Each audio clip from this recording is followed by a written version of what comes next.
তার নাগরিককে ন্যায়পরায়ণতা দিতে পারে না, ওটা ইসলামী রাষ্ট্র নয়, এটা ব্যর্থ রাষ্ট্র। আর আমরা আলেম ওলামারা আমরাও রাষ্ট্র পরিচালনার অযোগ্য। এই যে কতজন বিভিন্ন দলের রাজনৈতিক কর্মীরা আছে বলে যে ইসলামী খেলাফত কায়েম হয়ে যেতে হবে, এদেশের কোনো ইসলামী দল, কোনো ইসলামী সংগঠন, কোনো কারো যোগ্যতা নাই যে তারা এই রাষ্ট্র পরিচালনা করবে। কেন বললাম যোগ্যতা নাই? কারোর মধ্যে ন্যায়পরায়ণতা নাই। ইল্লামান রাহিমা রাব্বি, যার উপর আল্লাহ দয়া করেছে সে বাদে। আপনি মসজিদে যান, মাদ্রাসায় যান, ইসলামী দলে যান, সংগঠনে যান, সব জায়গাতে সালাত আছে, সিয়াম আছে, হজ আছে, জাকাত আছে, কিন্তু কোথাও ন্যায়পরায়ণতা নাই, কোথাও সত্য নাই, কোথাও আমানতদারিতা নাই। তাহলে কি জন্য নাই বললাম? ইসলামী দলে যান, ওকেই পদ দিয়েছে যে বেশি চামচামি করতে পেরেছে, যোগ্যতার ভিত্তিতে ইসলামী দলের নেতা পদ দেয়নি। তাহলে ও কি রাষ্ট্র চালাবে ভাই? রাষ্ট্র চালাতে পারবে না। আপনি মসজিদ কমিটির সভাপতির কাছে যান, ও তার মুয়াজ্জিন এবং ইমামের সাথে ন্যায়পরায়ণতা করতে পারেনি। আপনি মাদ্রাসার প্রিন্সিপাল পরিচালকের কাছে যান, সে তার অধস্তন কর্মকর্তা কর্মচারীর সাথে ন্যায়পরায়ণতা করতে পারেনি। তো যে ন্যায়পরায়ণতা প্রতিষ্ঠা করতে পারেনি, ও রাষ্ট্র পেলেও ন্যায়পরায়ণতা প্রতিষ্ঠা করতে পারবে না, সুতরাং ও ইসলামী রাষ্ট্র বানাতে পারবে না। একটা জিনিস ভুলে যান, ইসলামী রাষ্ট্র মানে 5 ওয়াক্ত সালাত নয়, ইসলামী রাষ্ট্র মানে জাকাত নয়, ইসলামী রাষ্ট্র মানে হজ নয়, ইসলামী রাষ্ট্র মানে পর্দা নয়, ইসলামী রাষ্ট্র মানে শতভাগ নাগরিককে শতভাগ ন্যায়পরায়ণতা দেওয়া। আমরা বুঝি না ইসলাম কি জিনিস। শতভাগ নাগরিককে শতভাগ ন্যায়পরায়ণতা দেওয়া, এটা ইসলামী রাষ্ট্র। যে রাষ্ট্র দিতে পারে না, ওই রাষ্ট্রের সবাই যদি নামাজি হয়, ওই রাষ্ট্রের সবাই যদি পর্দাশীল হয়, ওই রাষ্ট্র আল্লাহর কসম, আল্লাহর কসম, আল্লাহর কসম ইসলামী রাষ্ট্র নয়। ওমর রাদিয়াল্লাহু তাআলা আনহুর কিসের কমতি ছিল? ওমর রাদিয়াল্লাহু তাআলা কি নামাজ ছেড়ে দিতেন? ওমর রাদিয়াল্লাহু তাআলা কি যাকাত আদায় করতেন না? ওমর রাদিয়াল্লাহু তাআলা কি ওই সাহাবী নন যে তিনি আশারা মুবাশশিরিন বিল জান্নাহ, যে 10 জনকে আল্লাহ জান্নাতের সুসংবাদ দিয়েছিলেন? ওমর রাদিয়াল্লাহু তাআলা কি ওই সাহাবী নন যিনি সবসময় আবু বকর আর আল্লাহ রাসূলের সাথে থাকতেন? তিনি কি সেই সাহাবী নন? তাহলে ওমরের কি ঠেকা পড়লো? জেরুজালেম থেকে, মদিনা থেকে জেরুজালেম 1200 কিলোমিটার রাস্তা, অর্ধেক রাস্তা পায়ে হেঁটে যাবে আর গোলামকে উটের পিঠে চড়িয়ে রাখবে অর্ধেক রাস্তা। কেন? ওমর রাদিয়াল্লাহু তাআলা আনহুর কোন ইবাদতের কমতি আছে? কোন তাকওয়া, কোন পরহেজগারিতার কমতি আছে? ওমরের জন্য তো আল্লাহ রাসূলের ঘোষণা আছে যে 10 জন জান্নাতে যাবে, তার মধ্যে একজন ওমর রাদিয়াল্লাহু তাআলা আনহু, স্পষ্ট ঘোষণা। তাহলে কেন ওমর রাদিয়াল্লাহু তাআলা আনহু মদিনা থেকে জেরুজালেম অর্ধেক রাস্তা পায়ে হাঁটলেন? বিশুদ্ধ সূত্রে প্রমাণিত ঐতিহাসিক ঘটনা যে ওমর রাদিয়াল্লাহু তাআলা আনহু অর্ধেক রাস্তা পায়ে হেঁটেছেন। কেন? শুধু একটা জিনিস প্রমাণ করতে পায়ে হেঁটেছেন, সেটা হচ্ছে আমি ওমর দায়িত্বশীল হিসেবে শতভাগ ন্যায়পরায়ণ। বলেন আল্লাহু আকবার। যে আমি শতভাগ ন্যায়পরায়ণ। আর যেখানে ন্যায়পরায়ণতা নাই, ও যতই দাবি করুক যে ও মুসলমান, ও নামাজি, ও হাজি, ও হচ্ছে মিথ্যুক, ও হচ্ছে ধোঁকাবাজ, ও হচ্ছে মুনাফিক, ও কখনই নিজেকে মুসলমান দাবি করতে পারে না। যে মুসলমানেরা কেন আজ অধপতিত? মুসলমানদের মধ্যে সব আছে, নামাজ, সিয়াম, হজ, জাকাত সব আছে, কি নাই? এদের মধ্যে ন্যায়পরায়ণতা নাই, আমানতদারিতা নাই, সত্যবাদিতা নাই। কেউ সত্য বলে না। কে সত্য বলে? কি আলেম ওলামা, কি মসজিদ কমিটি, কি মাদ্রাসা কমিটি, কি এলাকার দায়িত্বশীল, কি মানুষজন, কি ব্যবসায়ী, সবাই প্রতি সেকেন্ডে মুসলমানদের কাছে সবচেয়ে সহজ পাপ মিথ্যা বলা। সবচেয়ে সহজ পাপ হচ্ছে মিথ্যা বলা মুসলমানদের কাছে। অথচ একটা ছোট্ট ঘটনা শুনুন। আবু সুফিয়ান রাদিয়াল্লাহু তাআলা আনহু, আবু সুফিয়ান হচ্ছে মক্কা বিজয়ের সময় ইসলাম গ্রহণ করেছে। মক্কা বিজয় কখন হচ্ছে? 10 বছর মাক্কি জীবন যাওয়ার পর, আবার 10 বছর মদিনার জীবন যাওয়ার পর, 20 বছর নবুয়তি জীবন পার করার পর আল্লাহর নবী মক্কা বিজয় করেছে। তাহলে আল্লাহর নবীর নবী হওয়ার 20 বছর পর আবু সুফিয়ান ইসলাম গ্রহণ করছে। আর এই পুরো 20 বছর আল্লাহর নবীর সাথে যুদ্ধ করেছে, মারামারি করেছে, হত্যা করতে চেয়েছে, মদিনা ধ্বংস করতে চেয়েছে। খন্দকের যুদ্ধে সমগ্র আরব থেকে 10,000 সেনাবাহিনী একত্রিত করে মদিনাকে 1 মাস ঘিরে রেখেছে, মুহাম্মদ সাল্লাল্লাহু আলাইহি ওয়াসাল্লামকে হত্যা করবে এই প্ল্যানে। তো এই আবু সুফিয়ান রাদিয়াল্লাহু তাআলা আনহুকে রোমান সম্রাটের বাদশাহ হেরাক্লিয়াস জেরুজালেমে জিজ্ঞেস করছে, আবু সুফিয়ান বলো তুমি মুহাম্মদ সম্পর্কে কি জানো? তো আবু সুফিয়ান তার চিরন্তন শত্রু, যাকে হত্যা করতে পারলে বাঁচে, যার ইসলামকে ধ্বংস করতে পারলে বাঁচে, যার মদিনাকে মাটির সাথে মিশিয়ে দিতে পারলে বাঁচে, সেই মোহাম্মদ সম্পর্কে আবু সুফিয়ান একটা বর্ণ, একটা অক্ষর, একটা বাক্য মিথ্যা বলেনি। বুখারীর হাদিস, ওহীর অধ্যায়ে আবু সুফিয়ান বলছে, আমি যদি মিথ্যা বলতে লজ্জা না পেতাম, আর কোনোদিন যদি মিথ্যা বলার প্রয়োজন মনে করতাম তাহলে আজকেই সেই দিন, আজকে রোমান সম্রাট হিরাক্লিয়াসের দরবারে আমার চিরশত্রু মুহাম্মাদের নামে যদি মিথ্যা বলতে পারতাম তাহলে আজকে খুব উপকার হতো। কিন্তু আমি আবু সুফিয়ান মিথ্যা বলতে লজ্জা পাই। মিথ্যা বলতে লজ্জা পেয়েছি। ওখানে কোনো রেকর্ডার নাই, কোনো লাইভ নাই, কিন্তু কাফেরদের সর্দার, মুশরিকদের সর্দার, কাফের মুশরিক অবস্থায় তার চিরশত্রুর বিরুদ্ধে মিথ্যা বলেনি। আর এখন আমাদের মুসলমানদের দেখেন, আপনি নিজেকে দেখেন, আমি নিজেকে দেখি, আমরা 24 ঘন্টা মিথ্যা বলছি। তাহলে আমরা কি বানু ইসরাইল নই? বলেন, কথা বলেন না কেন? আমরা কি এই যুগের বানু ইসরাইল নই? আমরা এই যুগের বানু ইসরাইল ভাই। কেননা মিথ্যা, ধোঁকা আমাদের রক্তের মধ্যে মিশে গেছে। অসততা, অন্যায়পরায়ণতা রক্তের মধ্যে মিশে গেছে। আমরা তো নামাজ পড়ছি ধোঁকা দেওয়ার জন্য, যে আল্লাহকে ধোঁকা দিব যেন আল্লাহ আমার এই অন্যায়গুলো ধরতে না পারে, মানুষকে ধোঁকা দিব যেন এই অন্যায়গুলো ধরতে না পারে। তো আমি তো বোনকে আমার সম্পত্তিতে ভাগ দিইনি। এদের এরকম ধোঁকা দেখলেন, এদের চাইতে বড় ধোঁকা মুসলমানেরা দেয়। দেখবেন দেখবেন এদের চেয়ে বড় ধোঁকা মুসলমানেরা দেয়। এরকম কত হাজি নিবেন যে হাজি হজ করতে গেছে মানুষের অন্যায়ভাবে মেরে খাওয়া টাকা দিয়ে। তাহলে ওই হাজি হজ করতে গিয়ে সে ধোঁকা দিতে চাচ্ছে, গেম খেলতে চাচ্ছে আল্লাহর সাথে। মনে হচ্ছে আল্লাহ বুঝে না, জানে না, দেখে না। সাধারণ জনগণের সাথে দেখো আমি কত বড় হাজি, আর নিজের সাথে যাক হজ করে এসেছি সব ক্ষমা হয়ে যাবে। কিন্তু পুরো হজের টাকাটা মানুষের অন্যায়ভাবে মেরে খাওয়া, হারাম ইনকাম। তো এই ধোঁকা কাদের স্বভাব? এই বানু ইসরাইলের স্বভাব। এদের হচ্ছে ধোঁকা, শঠতা, মুনাফিকি এদের স্বভাব, যা আমাদের মধ্যে রক্তে রক্তে প্রবেশ করে গেছে। যেটা আমাদের আজকের বক্তব্যের মূল পয়েন্টে চলে এসেছে, একদম মেইন পয়েন্টে, যে মুসলমানেরা আজকে অধপতিত কেন? এরা বানু ইসরাইল হয়ে গেছে। বানু ইসরাইল হয়ে গেছে কিভাবে? এখন মুসলমানেরা 99%, 95%, 90% হয় মিথ্যা কথা বলে, না হয় ধোঁকা দেয়, না হয় দুর্নীতি করে, না হয় আমানতের খেয়ানত করে, না হয় ন্যায়পরায়ণতার বিরোধিতা করে। ন্যায়পরায়ণতা কি জিনিস? এটাই হচ্ছে আমাদের আজকের আলোচনার মূল পয়েন্ট, যে এরা বানু ইসরাইলেরা ন্যায়পরায়ণতা রক্ষা করতে পারেনি, আর আমরাও ন্যায়পরায়ণতা রক্ষা করতে পারিনি। ন্যায়পরায়ণতা কি জিনিস? রাসূল সাল্লাল্লাহু আলাইহি ওয়াসাল্লাম হাদিসে বলছেন, সাবআতুন ইউদিল্লুহুমুল্লাহ ইয়াউমা লা দিল্লা ইল্লা দিল্লুহ। কিয়ামতের মাঠে যখন কোনো ছায়া থাকবে না, তখন 7 শ্রেণীর মানুষকে আল্লাহ সুবহানাহু তাআলা তার আশ্রয় দিবেন। এই 7 শ্রেণীর 1 নাম্বারকে বলেন ইমামুন আদিল, ন্যায় বিচারক, শাসক। আমরা কিন্তু ফজিলত বর্ণনা করতে গিয়ে পরের 6টা নিয়ে ব্যস্ত হয়ে আছি। পরের 6টা অনেক সুন্দর, বলতে ভালো লাগে। শাবুন নাশা ফি ইবাদাতিল্লাহ, ওই যুবক যে আল্লাহর রাস্তায় ইবাদত করে। তারপরে যার অন্তর মসজিদের সাথে বাঁধা আছে, কলবুহু মুআল্লাক বিল মসজিদ, মসজিদের সাথে বাঁধা আছে। কিন্তু ন্যায়পরায়ণ শাসক কি? কেউ জানে না, কেউ বোঝে না, কেউ মানে না। ন্যায়পরায়ণ শাসক মানে শুধু ন্যায়পরায়ণ প্রধানমন্ত্রী নয়। ন্যায়পরায়ণ শাসক মানে ন্যায়পরায়ণ ওসি, ন্যায়পরায়ণ ডিসি, ন্যায়পরায়ণ এসপি, ন্যায়পরায়ণ বিচারক, ন্যায়পরায়ণ মাদ্রাসা কমিটির সভাপতি, ন্যায়পরায়ণ মাদ্রাসার প্রিন্সিপাল, ন্যায়পরায়ণ প্রধান শিক্ষক, ন্যায়পরায়ণ প্রধানমন্ত্রী, ন্যায়পরায়ণ মেম্বার, ন্যায়পরায়ণ মন্ত্রী, ন্যায়পরায়ণ চেয়ারম্যান। যে যেখানে দায়িত্বে আছে ওর জন্য সবচেয়ে ভয়ঙ্কর পরীক্ষা হচ্ছে ন্যায়পরায়ণতা। আপনি বলবেন, কই আমি তো মন্ত্রীও নাই, এমপিও নাই, কিছুই নাই, তাহলে আমি কিসের ন্যায়পরায়ণতা দেখাবো? আপনি আছেন পরিবারের দায়িত্বে। তো পরিবারের দায়িত্বে আপনি ন্যায়পরায়ণ করেন, এটা আপনার জন্য সালাত, সিয়াম, হজ, জাকাতের চাইতে বড় পরীক্ষা। আপনি যে বানু ইসরাইল হয়ে গেছেন সেটা দেখাচ্ছে আপনাকে। ধরেন এখানে যতজন উপস্থিত আছেন তাদের কেউ যদি তার বোনকে তার বাপের সম্পত্তিতে ভাগ দিতে দেরি করেছেন, গড়িমসি করেছেন, এখনও দেননি, তার বোনকে বাপের সম্পত্তিতে ভাগ দিলেও খারাপটা দিয়েছেন, আপনারা ভাইয়েরা ভালোটা নিয়েছেন আর বোনকে খারাপটা দিয়েছেন, এরা সবগুলো হচ্ছে বানু ইসরাইল। কি বুঝলেন? মানে বানু ইসরাইলের মতো ধোঁকাবাজ, মিথ্যুক, শঠতা, হারামখোর, অন্যায়কারী এরা কেউ ন্যায়পরায়ণতার মাপকাঠিতে কিয়ামতের মাঠে আল্লাহর দরবারে টিকতে পারবে না। এরা যতই মুখে দাড়ি রাখুক, যতই মাথায় টুপি দিয়ে থাকুক, যতই হজ করে আসুক, যতই টাকনোর উপর প্যান্ট পরিধান করুক, এই দাড়ি দিয়ে ও ধোঁকা দিচ্ছে বানু ইসরাইলের মতো, এই মাথায় টুপি দিয়ে ও ধোঁকা দিচ্ছে বানু ইসরাইলের মতো, এই 5 ওয়াক্ত সালাত আর হজ দিয়ে ও ধোঁকা দিচ্ছে বানু ইসরাইলের মতো। এগুলো সবগুলোর মার্ক 0।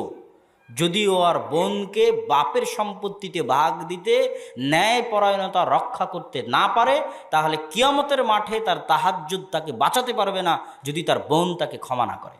এর নাম ন্যায়পরায়ণতা। এর নাম হচ্ছে ন্যায়পরায়ণ শাসক। ন্যায়পরায়ণ শাসক মানে ন্যায়পরায়ণ পরিবারের দায়িত্বশীল। ন্যায়পরায়ণতা কত ভয়ঙ্কর জিনিস, কত ভয়ঙ্কর জিনিস ন্যায়পরায়ণতা। আপনাকে যদি আমি বুঝাতে না পারি তাহলে এটা আমার ব্যর্থতা। সেটা কি? আল্লাহ সুবহানাহু তাআলা তার রুবুবিয়ত, রব হওয়ার দাবিতে সবচেয়ে বড় জরুরি যে জিনিসটা নিজের জন্য ঘোষণা দিয়ে রেখেছেন ওপেন, সেটা হচ্ছে ইন্নী হাররামতু যুলমা আলাইয়া। দুনিয়ার মানুষ শুনে রাখো, আমি আল্লাহ রব হিসেবে ঘোষণা দিলাম, আমি আমার ওপর জুলুম করাকে হারাম করে নিয়েছি। আমি হচ্ছি ন্যায়পরায়ণ, আমি ন্যায়পরায়ণ। কেমন ন্যায়পরায়ণ? কত ভয়ঙ্কর ন্যায়পরায়ণ আমি আল্লাহ, কত ভয়ঙ্কর ন্যায়পরায়ণ। মানুষে মানুষে যা অন্যায় করেছে বহু দূরের কথা, জিনে জিনে যা অন্যায় করেছে বহু দূরের কথা, যদি গরুতে আর ছাগলেও পরস্পরে অন্যায় করে থাকে তাহলে ওই অন্যায় মিটিয়ে দেওয়া আমি আল্লাহ আমার দায়িত্ব। যদি না মিটিয়ে দিতে পারি তাহলে আমি রব হিসেবে মিথ্যুক, কোনো ভ্যালু নাই এমন রবের। বলেন নাউজুবিল্লাহ, কোনো ভ্যালু নাই। যেহেতু আমি রব, সেহেতু পৃথিবীতে মানুষ যদি তার পারিবারিক বিচারে, মানুষ যদি তার সামাজিক বিচারে, মানুষ যদি মেম্বার চেয়ারম্যানের দরবারে, মানুষ যদি জজ কোর্ট, হাইকোর্ট, সুপ্রিম কোর্টে তার ন্যায় বিচার না পায়, তাহলে আমি আল্লাহ তখনই রব যখন কিয়ামতের মাঠে ওর জন্য ন্যায় বিচার করে দিতে পারবো। ওর জন্য অন্যায় করে তোমাকে জান্নাতে দিয়ে দিব, তাহলে হারামতু যুলমা আলাইয়া, আমি তো জুলুম করলাম আমার বান্দার উপর, যে বান্দা পুরো পৃথিবীতে ন্যায় বিচার পায়নি, পরিবারে পায়নি, সমাজে পায়নি, রাষ্ট্রে পায়নি। ওই বান্দা আজ কিয়ামতের মাঠে আমার দরবারেও যদি ন্যায় বিচার না পায় তাহলে আমি রব হওয়ার দাবিতে মিথ্যুক। অতএব ওই বান্দার উপর জুলুম করে তোমাকে জান্নাতে দিতে পারবো না। এখন তুমি কত বড় নামাজি, কত বড় হাজি, কত বড় কাবা ঘরের কবরের মাটির নিচে তুমি কবর দিয়ে দিয়েছো, কি হাজের আসাদকে চুমু দিতে যা গোটাই খেয়ে নিয়েছো, সেটা দেখে আমার লাভ নাই। আমি ন্যায় বিচার করবো, এটা হচ্ছে আমার ওয়াদা। এই জন্য সবগুলোর চাইতে সবচেয়ে বড় জটিল হচ্ছে ন্যায় বিচার, সবচেয়ে জটিল। এটাতে যদি ফেঁসে যান ফেঁসে যাবেন, আর উত্তরণের কোনো উপায় নাই। আর মুসলমানেরা আজকে ফেঁসে আছে হচ্ছে এটাতে। আমি যে বললাম যে মুসলমানেরা আজকে গোলাম কেন, এরা হচ্ছে বানু ইসরাইলের মতো মোনাফিক, মিথ্যুক হয়ে গেছে, ধোঁকাবাজ হয়ে গেছে। এই যে বেইলি রোডে যে বিল্ডিংটাতে আগুন লাগলো, আপনি আল্লাহর কসম করে যান, খোঁজেন, এই বিল্ডিংয়ের প্রত্যেকটা স্তরে অন্যায়পরায়ণতা আছে, ধোঁকা আছে, মিথ্যা আছে। কথা মনে হয় বুঝতে পারেননি। মানে এই বিল্ডিং যখন অনুমোদন হয়েছে তখনও ঘুষ দিয়ে হয়েছে, এই বিল্ডিংয়ের যখন ডিজাইন পাস হয়েছে তখনও ঘুষ দিয়ে হয়েছে, এই বিল্ডিং যে ইনকাম করে তৈরি করেছে ওই ইনকামটাও হয়তো হারাম টাকায় করেছে, নয় ব্যাংক থেকে লোন নিয়ে করেছে। অথচ এরা প্রত্যেকটা স্তরে দেখবেন সব মসজিদে যাচ্ছে, হাজি জাকাত দিচ্ছে, সবাই মাদ্রাসার কমিটির মধ্যে আছে, জালসার প্রধান অতিথিতে আছে, কে নাই? বাংলাদেশের একদম উপর লেভেল থেকে নিম্ন লেভেল পর্যন্ত সবাই হচ্ছে জালসা কমিটির মধ্যে আছে, মাদ্রাসা কমিটির মধ্যে আছে। কিন্তু এরা সবাই ধোঁকা দিয়ে, মিথ্যা বলে, দুর্নীতি করে ওই বিল্ডিংটা বানিয়েছে। ওই বিল্ডিংয়ের প্রত্যেকটা স্তরে ধোঁকা আছে, মিথ্যা আছে, অসততা আছে, অন্যায়পরায়ণতা আছে। আবার এরা দাবি করছে এরা মুসলমান। এরা তো বুঝেইনি ইসলাম কি জিনিস, ইসলামের মূল জিনিসটাই বুঝতে পারেনি। আল্লাহর কসম আমি নিজেও বুঝতে পারতাম না। আমি যদি ইউরোপ সফর না করতাম, ইংল্যান্ড সফর না করতাম, তাহলে আমিও এতদিন পর্যন্ত ধরতে পারিনি ইসলামের মূল জিনিস হচ্ছে ন্যায়পরায়ণতা। 300 থেকে 400 বছর, ইউসুফ আলাইহিসসালামের মৃত্যুর পর থেকে নিয়ে মুসা আলাইহিসসালামের আগমন পর্যন্ত 400 বছরের ব্যবধান। মুসা আলাইহিসসালাম তাদের মধ্যেই জন্মগ্রহণ করেছেন যাদেরকে ইউসুফ আলাইহিসসালাম রেখে গেছেন। ইয়াকুব আলাইহিসসালামের 11 সন্তানের পরবর্তী বংশধর হচ্ছে মুসা আলাইহিসসালাম, মুসার হারুন, ওই একই বংশ। ইউসুফ, তারপরে মুসা, মধ্যেখানে আর কোনো নবী নাই। 300 এবং 400 বছর পর মুসা আলাইহিসসালাম আসলেন। তো মুসা আলাইহিসসালামের লম্বা ঘটনা আমাদের উদ্দেশ্য নয়, আমাদের উদ্দেশ্য হচ্ছে বানু ইসরাইলদের অবস্থা বর্ণনা করা। লম্বা ঘটনা শেষে মুসা আলাইহিসসালাম বানু ইসরাইলদের নিয়ে, আল্লাহ কোরআনে বলছেন ওয়াইজ নাজ্জাইনাকুম মিন আলি ফিরআউন, আর এক আয়াতে বলছেন ওয়াইজ ফারাকনা বিকুমুল বাহরা ওয়া আগরাকনা আলা ফিরআউন, আমি সমুদ্রকে চিরে দিলাম তোমাদের জন্য, ভেড়ে দিলাম। তো মুসা আলাইহিসসালাম বানু ইসরাইলদের নিয়ে পালিয়ে যাচ্ছিলেন না, মুসা আলাইহিসসালাম বানু ইসরাইলদের নিয়ে রিটার্ন ব্যাক করছিলেন বাপদাদার আদি ভিটায়। বাপদাদার আদি ভিটা কোনটা বলেন? জেরুজালেম, ফিলিস্তিন। ওই যে ইয়াকুব আলাইহিসসালাম আসছিল, যেখানে ইসাক ছিল, ইব্রাহিম ছিল, ইয়াকুব ছিল, এটা ছিল জেরুজালেম। ওখান থেকেই তো ইয়াকুব আর ঈসা এসেছেন মিশরে। তো আজকে মুসা আলাইহিসসালাম এখান থেকে আবার ফিরে যাচ্ছে ওখানে, পালিয়ে না, আবার পুনরায় ফিরে যাচ্ছে বাপদাদার ভূমিতে। এবং বানু ইসরাইলের রেওয়ায়েতে আছে, এতক্ষণ যেগুলো বলছে এগুলো কোরআনেরই ঘটনা, কিন্তু এখন যেটা বলবো এটা বানু ইসরাইলের রেওয়ায়েত, এই জন্য সত্য মিথ্যা জানি না, আল্লাহ ভালো জানে। বানু ইসরাইলের রেওয়ায়েতে আছে যে ইয়াকুব আলাইহিসসালামও মরার সময় ওসিয়ত করেছিলেন আমাকে কবর দিবা জেরুজালেমে। তো ইয়াকুব আলাইহিসসালামের কবর হয়েছে জেরুজালেমে। ইউসুফ আলাইহিসসালামও মরার সময় ওসিয়ত করেছেন, তোমরা আমাকে কবর দিবা জেরুজালেমে, মাটি দিবা জেরুজালেমে। তো ইউসুফ আলাইহিসসালাম মরার পর থেকে নিয়ে নাকি তার লাশকে মমি করে রাখা ছিল, যে কবে আমরা জেরুজালেম যাব সেই দিন ইউসুফ আলাইহিসসালামকে আমরা ওখানে কবর দিব। তো বানু ইসরাইলের রেওয়ায়েতে আছে, যেই দিন মুসা আলাইহিসসালামেরা বানু ইসরাইল নিয়ে সমুদ্র পার হচ্ছেন, আল্লাহ 12টা রাস্তা তৈরি করে দিলেন সমুদ্রের মধ্যে ইয়াকুবের 12 সন্তানের 12 বংশের জন্য। ওই দিন তাদের হাতে ইউসুফের লাশের মমিও ছিল। এটা কিন্তু কোনো সহিহ হাদিস দ্বারা প্রমাণিত নয়, ইসরাইলি রেওয়ায়াত, যে ওই দিন ইউসুফ আলাইহিসসালামের লাশের মমিও তাদের সাথে ছিল। তারা এই লাশের মমি নিয়ে গিয়ে জেরুজালেম বিজয় করে তারপর ইয়াকুব আলাইহিসসালামের পাশে ইউসুফ আলাইহিসসালামের কবর দিয়েছে। বাকি আল্লাহু আ'লাম বিস-সাওয়াব, সত্য মিথ্যা আল্লাহ সুবহানাহু ওয়া তাআলা ভালো জানেন। কিন্তু ঘটনা যে একটা আর একটার সাথে কানেক্টিং, এটা বোঝানোর জন্য আমি এটা বললাম, যে তারা পালিয়ে যাচ্ছে না, বাপদাদার আদি ভিটায় ফিরে যাচ্ছে, এটা বোঝানোর জন্য। যে ইউসুফের লাশ মিশর থেকে নিয়ে যাবে জেরুজালেমে, ওখানে গিয়ে মাটি দিবে ইব্রাহিমের পাশে, ইসহাকের পাশে, ইয়াকুবের পাশে, অথচ ইউসুফ ছিলেন মিশরে। এই ঘটনা দেখার পর বানু ইসরায়েলেরা চোখের সামনে দেখলো যে ফেরাউন ডুবে গেল, এবং আল্লাহ তাদের জন্য সমুদ্রের মধ্যে রাস্তা তৈরি করে দিলেন। তারপরে মরুভূমি। আপনি আজকেও যদি ম্যাপে ঢুকেন, যে মিশর থেকে ফিলিস্তিন যেতে হলে আপনাকে সমুদ্র পাড়ি দিতে হবে লোহিত সাগর। লোহিত সাগর পাড়ি দেওয়ার পর বাংলাদেশের মতো 3 গুণ থেকে 4 গুণ এরিয়া মিলে একটা বিশাল মরুভূমি আছে। সেই মরুভূমির নাম সিনাই মরুভূমি।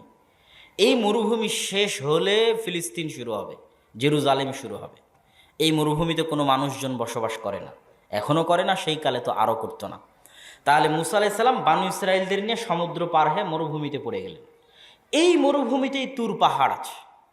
যেই তুর পাহাড়ের ঘটনা আপনারা শুনেন, ওই তুর পাহাড় সিনাই মরুভূমির মধ্যে অবস্থিত।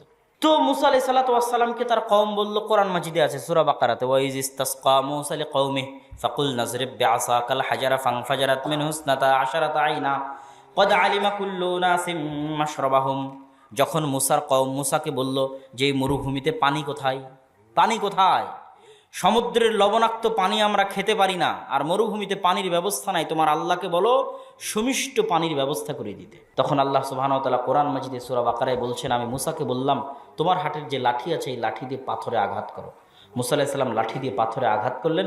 ফানফাজারাত মিনহু ইসনাতা আশারাতা আইনা, ওই পাথর থেকে 12টা ঝর্ণাধারা প্রবাহিত হলো। বলেন আল্লাহু আকবার। 12টা কেন? ওই যে ইয়াকুব আলাইহিস সালামের 12 সন্তান। সমুদ্র যখন পার হয়েছে তখনও 12টা রাস্তা তৈরি হয়েছিল, পাথরে যখন বাড়ি দিল তখনও 12টা ঝর্ণা। ইয়াকুব আলাইহিস সালামের 12 সন্তানের সম্মানে, বানু ইসরাইলের সম্মানে। তারপরে খাবারের ব্যবস্থা নেই, মরুভূমিতে খাবার কোথায় থেকে আসবে? আল্লাহ কোরআনে বলছে আমি জান্নাত থেকে খাবার পাঠিয়ে দিলাম। সেই খাবারের নাম মান্না আর সালওয়া। মুফাসসিরিন একরাম লিখেছে মান্না সালওয়া খাবার কি আপনারা জানেন? মান্না সালওয়া খাবার হচ্ছে পৃথিবীর সবচেয়ে দামি মাশরুম, যা একমাত্র মরুভূমি অঞ্চলে উৎপাদিত হয়, যার বর্তমান বাজার মূল্য বাংলাদেশি টাকায় 1 কেজির দাম 5 লক্ষ টাকা। ওই মাশরুম আল্লাহ জান্নাত থেকে পাঠিয়ে দিতেন। আর আরেকটা মান্নার সালোয়ার আরেকটা হচ্ছে এক প্রকার পাখি, কোয়েল পাখি। কোয়েল পাখি জাতীয় এক প্রকার পাখি সকালবেলা আসমান থেকে এসে গাছে বসে যেত। সেই পাখি তারা ধরে আল্লাহর নামে জবাই করে মাশরুম দিয়ে পাখির গোস্ত ভক্ষণ করত। এই হলো মান্নার সালোয়া খাবার, যা জান্নাত থেকে আসতো।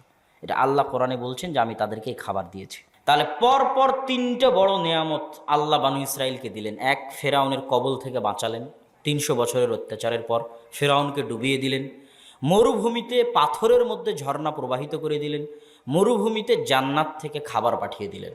এত বড় বড় নেয়ামত পাওয়ার পর এবার ওয়াইদ ওয়া'আদনা মূসা 40 লাইলা, সব কোরআন থেকে বলতেছি যে বানু ইসরাইলের এত লম্বা ঘটনা আর কোনো ঘটনা আল্লাহ কোরআনে বলেনি যত ঘটনা বানু ইসরাইলের বলেছে। যে আমি মূসাকে 40 দিনের জন্য তুর পাহাড়ে ডেকে পাঠালাম, আমার ইবাদত করো তুর পাহাড়ে এসে। মূসা আলাইহিস সালাতু ওয়াস সালাম তুর পাহাড়ে গিয়ে 40 দিন ইবাদত করলেন। এই 40 দিনের শেষ 10 দিন জুলহজ মাসের প্রথম 10 দিন। কি বুঝলেন? এই 40 দিনের শেষ 10 দিন জুলহজ মাসের প্রথম 10 দিন।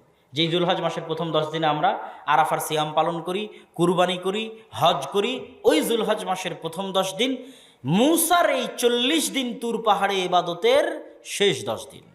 পৃথিবীর শ্রেষ্ঠ 10 রাত রমাজানের শেষ 10 রাত, আর পৃথিবীর শ্রেষ্ঠ 10 দিন জুলহজ মাসের প্রথম 10 দিন, যা মূসা আলাইহিস সালামের 40 দিনের ইবাদতের শেষ 10 দিন। এই 40 দিন ইবাদত করে মূসা আলাইহিস সালাম এসে দেখেন ইত্তাখাযতুমুল ইজল। আর যাদেরকে আল্লাহ ফেরাউনকে ডুবিয়ে বাঁচিয়ে দিল, যাদের জন্য আল্লাহ ঝর্ণা দিয়ে পানি প্রবাহিত করলো পাথর থেকে, জান্নাত থেকে খাবার পাঠিয়ে দিল, এরা বাছুরের পূজা করা শুরু করেছে। বলেন নাউজুবিল্লাহ। মুসা আলাইহিস সালাম দেখে তো হতবাক, মাথা গরম, পায়ের রক্ত মাথায় উঠে গেছে। ভাইয়ের দাড়ি ধরে দিয়েছে টান, করেছো কি তুমি? ভাই বলে আমি কি করব, অনেক বাধা দেওয়ার চেষ্টা করেছি, শোনেনি। কত বড় নিমক হারাম, ধোকাবাজ কম। যাই হোক, যা হলো হলো। আল্লাহ তাদের জন্য বললেন তোমরা পরস্পর পরস্পরকে হত্যা করো।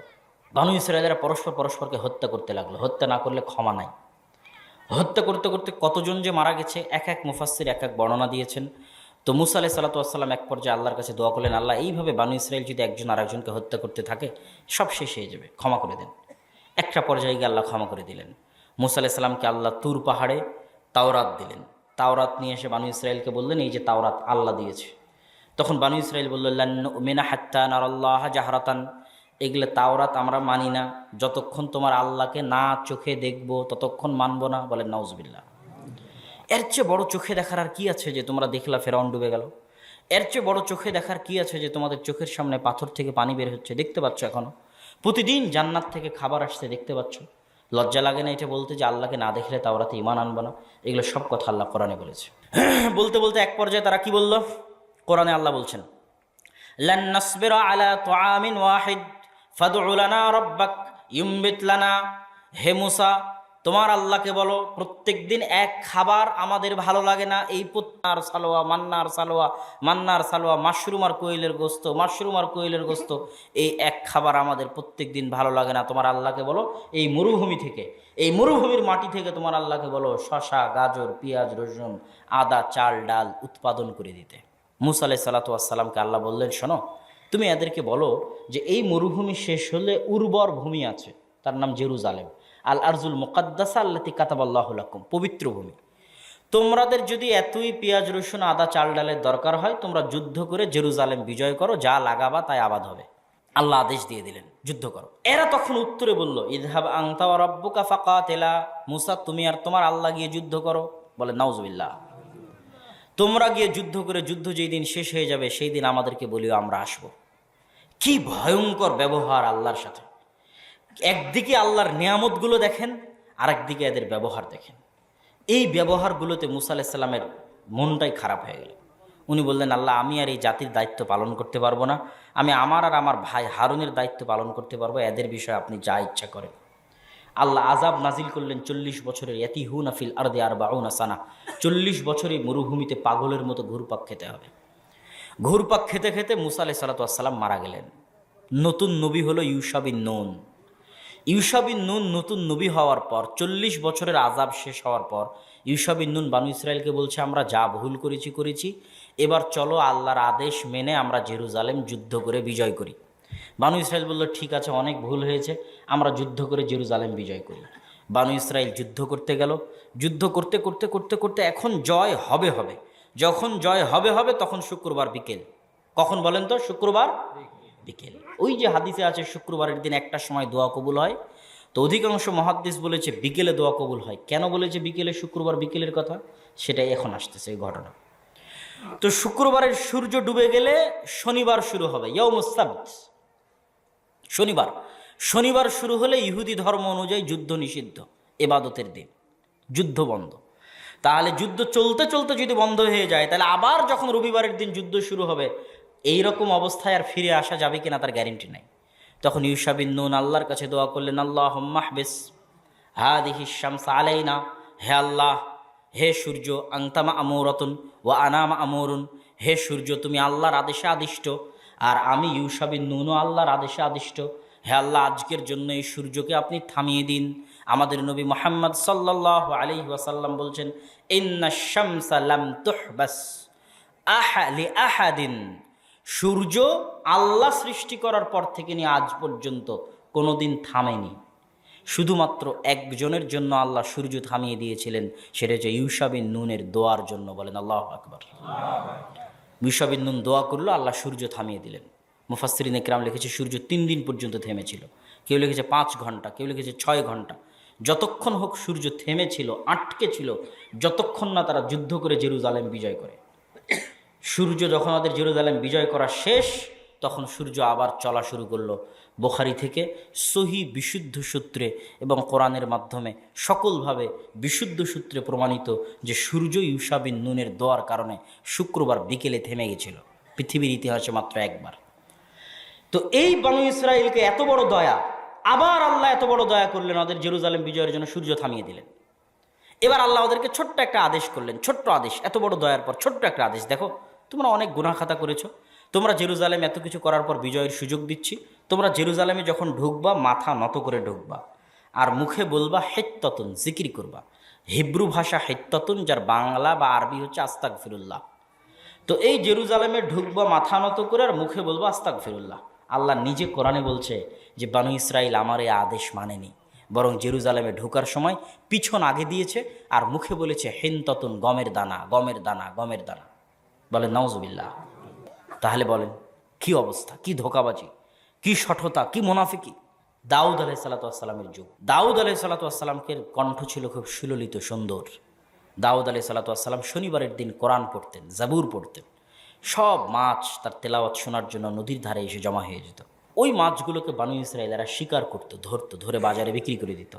আল্লাহ বললেন শনিবারের দিন যারা কোরআন শোনার জন্য আসে, যারা জাবুর শোনার জন্য আসে, এদেরকে তোমরা ধরিও না। বনু ইসরাইল বলল ঠিক আছে, ধরবো না। দিয়ে শনিবারের দিন করলো কি, ওরা ওই মাছগুলোকে বেড়া দিয়ে, বানা দিয়ে বেঁধে ঘিরে রেখে দিত, ধরতো না। দিয়ে অপেক্ষায় থাকতো কখন শনিবার শেষ হবে, রবিবার শুরু হবে। শনিবার শেষে যখন রবিবার শুরু হতো, ওই মাছগুলোকে এরা ধরে নিত। এদের এই মুনাফিকি আর ধোঁকাবাজি দেখে আল্লাহ এদেরকে বানর বানিয়ে দিলেন। কি বানিয়ে দিলেন? এই ঘটনাও আল্লাহ কোরআনে বর্ণনা করেছে যে আমি ওদেরকে বানর বানিয়ে দিচ্ছি। কিরাদাতান খান আছে। ওই যে ডারউইনের থিওরি, তারপরে বিভিন্ন জনের থিওরি যে বানর থেকে মানুষ এসেছে, বলে না? আসলে ঘটনা উল্টা। বানর থেকে মানুষ আসার ধারণাটা তাদের মধ্যে কেন গেছে? বানরের ডিএনএ আর মানুষের ডিএনএ প্রচুর মিল, অনেক মিল। তো মনে করেছে দুইটা ডিএনএ যখন অনেক মিল, তাহলে মনে হয় বানর থেকে আস্তে আস্তে মানুষ হয়েছে। কিন্তু ঘটনা এটা নয়। ঘটনা হচ্ছে মানুষকে যদি আল্লাহ কোনো দিন দ্বিতীয় কোনো প্রাণীতে পরিণত করে, তো কোন প্রাণীতে পরিণত করবে? বানরে আর শুকুরে। কেননা বানর আর শুকুরের ডিএনএর সাথে মানুষের ডিএনএর মিল। তাহলে আপনাকে আর আমাকে সবসময় আতঙ্কে থাকতে হবে যে আল্লাহ আমাদেরকে কোনোদিন পরিণত করলে মুরগি, গরু, মহিষ, ভেড়া বানাবে না। কেন? গরু, মহিষ, ভেড়া, মুরগির সাথে আমাদের ডিএনএ মিলে না। তাহলে আমাদের শরীরের মধ্যে যেমন সামান্য পরিবর্তনে ক্যান্সার হয়ে যাচ্ছে, ঠিক ওরকম সামান্য পরিবর্তনে আমরা বানর হয়ে যাব। আল্লাহ মাফ করুক, বলেন নাউজুবিল্লাহ। আল্লাহ হেফাজত করুক। সামান্য পরিবর্তনে আমরা শুকুর হয়ে যাব। যেমন বানু ইসরাইলকে আল্লাহ বানিয়ে দিয়েছেন, উম্মতে মোহাম্মদীকেও বানাবেন। কেননা এরা তো বানু ইসরাইল হয়ে যাবে। বানু ইসরাইল হয়ে যাবে দেখেই তো বানু ইসরাইলের এত ঘটনা কোরআনে। আর বানু ইসরাইল যে আমরা হয়ে গেছি তার উদাহরণ দেন।